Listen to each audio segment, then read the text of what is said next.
About 6 weeks ago, I came outside my little house and I looked up into the sky and I saw a beautiful colors above the clouds. It was amazing. It all the colors of the rainbow, but it wasn't a rainbow, and it was up above the clouds, and it was towards Pagadian City, which is about 30 miles from here.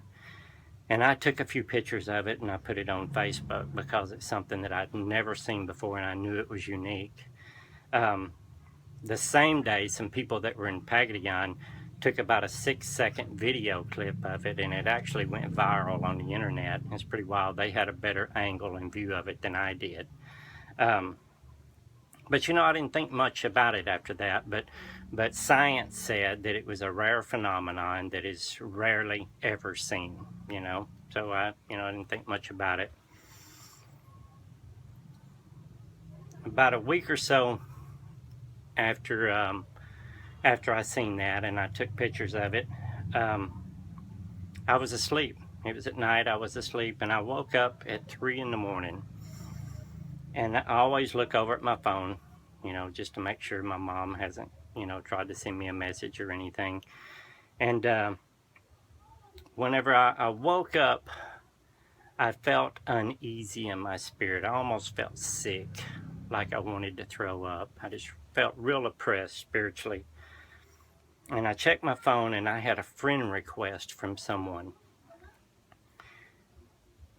And so I accepted the friend request, and immediately they sent me a message on Messenger, you know, wanting me to accept them on Messenger so they could talk to me. And their message told me, you know, I would like to discuss some things with you on a video you made. And that always sends a red flag on me, because most of the time people don't want to discuss something with me. They want to condemn me or tell me that what I'm teaching is wrong. But I went ahead and entertained it. And sure enough, it was a young man that went on the attack on me and started telling me, basically, he is a racist Christian. And he says that there's no way that, you know, I could be part of God's family because basically I'm the wrong color. I thought the reason I was feeling bad was because of him, because most of the time, whenever I get around a really bad religious spirit, I get that feeling. It's just a sick feeling inside of me, and I can sense it. But even after I blocked this individual, I still felt that. And I sent some messages to some brothers and sisters in Christ and told them I was feeling something in my spirit. I felt like something was wrong, something bad's about to happen. And sure enough, 3 days later, we had the incident here in Mindanao, and they declared martial law. And I felt better. You know, it's like it was gone. It's like God was giving me a warning. He was showing me something. A few days after martial law was declared, I was asleep again, and I had a dream. And in this dream, I saw what I saw the day that I took the pictures of the colors in the sky.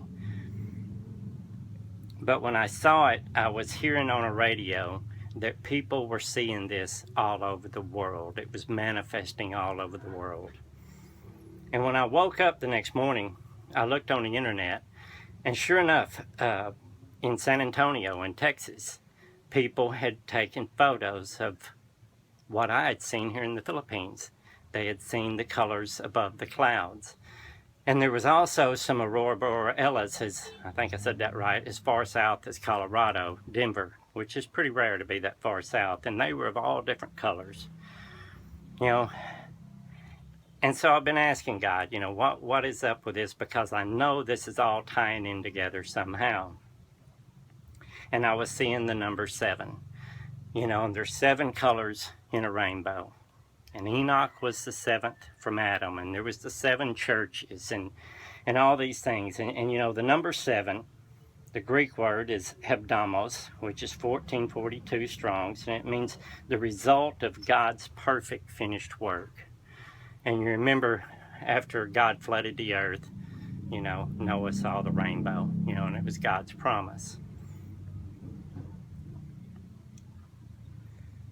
You know, my wife is pregnant, and it's like her pregnancy in my life is showing me things and teaching me things. And I, I remembered Genesis 3, verse 16, where God says to the woman, I will greatly increase your pains in childbearing. With pain you will give birth to children. Your desire will be for your husband, and he will rule over you. And I believe this was, God prophesying about things to come, about our individual birthing in this world as far as being born from above or born again. But it's also for a bigger picture for all mankind. And I believe here that the birth pains, if you look in the Greek for birth pains, it means pain of childbirth, acute pain, severe agony, a snare, which is a trap, which people get caught in religious traps. The pain necessary to open up something new, to bring in more sorrow, extreme suffering. But God said he would increase her birth pains. And then I was reading Revelation chapter 12, verse 2, where he says she was pregnant and cried out in pain as she was about to give birth. I believe, things in the spirit are starting to manifest into the physical.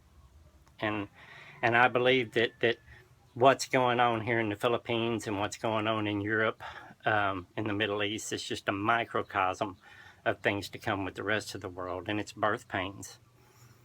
And they're going to get worse and worse. But when a woman goes through her birth pains, there's three stages. She goes through first, second, third trimester, and then she goes into labor.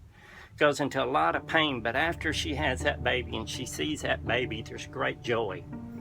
And I believe that's what's going to happen here on the earth soon. We all go through pains in this life.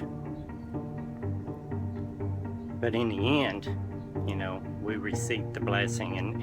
And I understand those birth pains because I went through those, through my life. And I see the same thing with the rest of the world.